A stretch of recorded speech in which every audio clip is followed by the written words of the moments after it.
मांडवी व गणेशपुरी परिक्षेत्रातील पथकांनी अवैध खैर लाकूड तस्करी विरोधात मोठी कारवाई केली। या कारवाईत 4 वाहने तसेच अन्य साहित्य असा एकूण 32 लाखांचा मुद्देमाल जप्त करण्यात आला आहे। वसई तालुक्यातील पारोळ गाव हद्दीत वज्रेश्वरी शिरसाड रस्त्यावर गोपनीय माहितीच्या आधारे सापळा रचून सुनील जोगेंद्र यादव राहणार नालासोपारा व गीतेश गोपाल गोवारी राहणार मसरोळी कंचाड यांना ताब्यात घेण्यात आला आहे।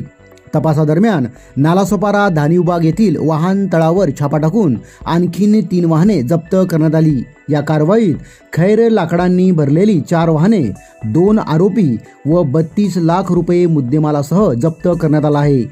आरोपींना वसई न्यायालयासमोर हजर केले असता 3 दिवसांची वन कोठडी सुनावण्यात आली आहे। शिरसाड, मांडवी व गणेशपुरी परिक्षेत्रातील आतापर्यंतची ही सर्वात मोठी कारवाई मानली जात आहे।